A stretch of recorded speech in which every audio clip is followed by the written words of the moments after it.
नमस्कार बंधुरा Guinean माम्मा arty व्लगे तुम्हादेरके अनेक अनेक अनेक स्वागत। आशा करी तोमरा सबाई खूब भालो आछो, आमिओ किन्तु खूब भालो आछि।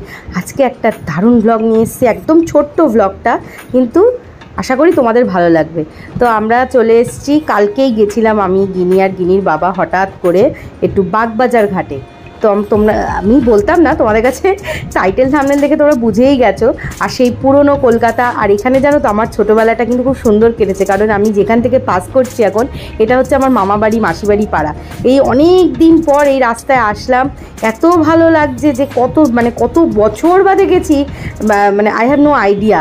তো গিনিকেও দেখাচ্ছি যে দেখ আমি এই ছোটোবেলায় এইখান দিয়ে হেঁটে যেতাম, এইখানে আমার মামা বাড়ি, এখানে আমার মাসি বাড়ি। আর সত্যি কথা বলতে মাসি বাড়ি হচ্ছে পাইকপাড়া, মামা বাড়ি হচ্ছে শ্যামবাজার। তো শ্যামবাজারে ঢুকে আমি কিছুই চিনতে পারছি না। তো বাগবাজার ঘাটে চলে এসেছি। তোমরা ওই যে দূরে দেখতে পাচ্ছ লালটু কেবিন। হ্যাঁ বন্ধুরা, আমি আজকে একটু বিকেলটা কাটাতে এসেছি বাগবাজার ঘাটে আর একটু ভালো মন্দ খাবার খেতে। লালটু কেবিন তো তোমরা যারা ব্লগ দেখো তারা কিন্তু অনেকেই চেনো। লালটু কেবিন কিসের জন্য বিখ্যাত?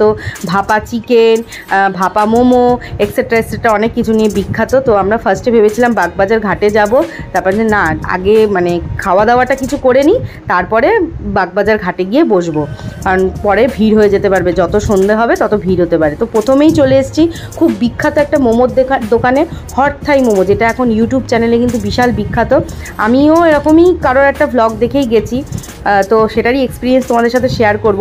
তোমাদেরকে আমি আগে বলেছিলাম যে কোনো দিন ফুড ব্লগারদের কথা কিন্তু কোনো কিছু ফুড ট্রাই করতে যেও না, কিন্তু সত্যি কথা বলতে এটা কলকাতার খাবার বলে আমি খুব একটা অবহেলা করিনি যে না গিয়ে খেয়ে আসতে পারি। তো ফার্স্টে আমরা এখানে মোমোর অর্ডার দিয়ে দিয়েছিলাম, ভ্যারাইটি মোমো ছিল, অত তো খেয়ে পারবো না। এই দাদা খুব সুন্দর, এই দাদা আর এই দাদার মনে হয় বাবা, দুজনে মিলে মনে হয় এই দোকানটা সামলাচ্ছেন। তো আমি অর্ডার দিয়ে দিয়েছিলাম আফগানি ক্রিমি মোমো। এই যে আফগানি ক্রিমি মোমো চলে এসছে। 9 পিসের দাম নিয়েছে 210 টাকা, আর 5 পিসের দাম একটু বেশি পড়তো, তাই জন্য আমরা 9 পিস নিয়ে নিলাম। আর মোমোগুলোর সাইজগুলো দেখো, পুরো জাম্বো সাইজ, মানে একটা কি দুটো খেলেই পেট ভরপুর। আর তারপরে তো এত লোডেড, তোমরা বুঝতেই পারছো কতটা, দেখে কিন্তু লোভনীয় লাগছে কিনা বলো। আমার গিনি তো ওই গ্রেভিটা যে এত টেস্ট করে খেয়েছে কি বলবো। ও অ্যাকচুয়ালি মোমো খুব একটা ভালো খায় না, কিন্তু এখানে এসে মোমো দেখে বলছে মা মোমোটা তো দারুণ। তো 9 পিস মোমো আমরা নিয়ে নিয়েছিলাম। আমি আর গিনি 5 পিস মোমো খাচ্ছি, গিনির বাবা 4 পিস মোমো খেয়েছে। তারপরে আমরা নিয়ে নিয়েছিলাম এই ভেটকি মোমোটা।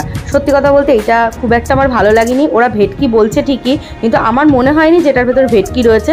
খুব আষ্টে গন্ধ ছিল, এটা একদমই আমার কাছে ভালো লাগেনি, প্রচণ্ড আষ্টে গন্ধ ছিল। জানি না অন্যদিন হয়তো ভালো হতে পারে, সেদিন হয়তো কালকে হয়তো আমাদের কপালটা খারাপ ছিল, তাই হয়তো ওরকম আষ্টে গন্ধ, হয়তো অন্য সময় হয়তো ভালো হয়, কিন্তু না ভেটকি মোমোটা খুবই লো রেটেড লেগেছে আমার।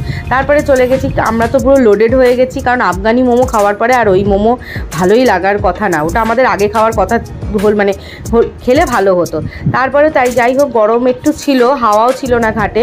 তারপরে সুন্দরভাবে চলে এসেছি গঙ্গার পাড়ে। আর গঙ্গার পাড়ে এসেছি, ভীষণ গরম পড়েছে, তার সাথে তো আপনাদের কি বলবো, গলায় তো ভীষণ তেষ্টা, জল তো খেয়েই যাচ্ছি। তারপরে দেখছি এই কাকু এসে হাজির, মালাই কুলফি। তো আমরা 20 টাকা করে 40 টাকার মালাই কুলফি নিয়ে নিলাম, খুবই টেস্টি ছিল। এটাও খেলাম, খেয়ে কিছুক্ষণ গঙ্গার হাওয়া খেলাম, তারপরে ব্যাক টু হোম।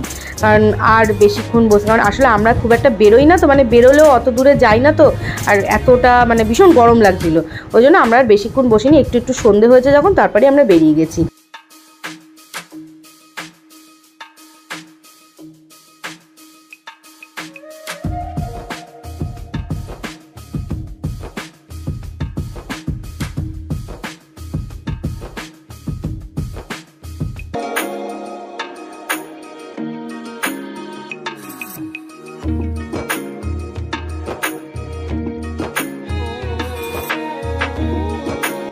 তো যারা যেতে চাইছো, গেলে যেতে পারো। হট থাই মোমোটা তোমাদেরকে আমি বলবো যে হ্যাঁ গেলে যেতে পারো।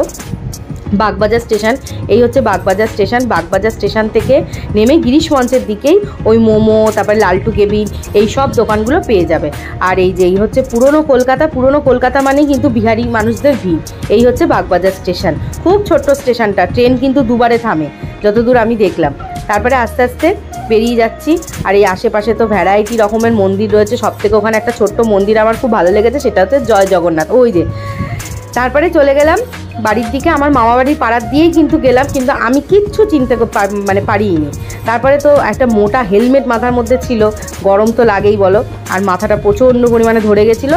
আর সেটা এই ভিডিওটা শেষ করছি, আর যেটা আমাদের এন্ড হতো সেটা হচ্ছে মাইকেলনগরের ধাবার এই চাটা, দুর্দান্ত খেতে। তোমরা অবশ্যই ট্রাই করো। চলো, তোমাদের সাথে দেখা হচ্ছে পরের ভিডিওতে। Bye bye.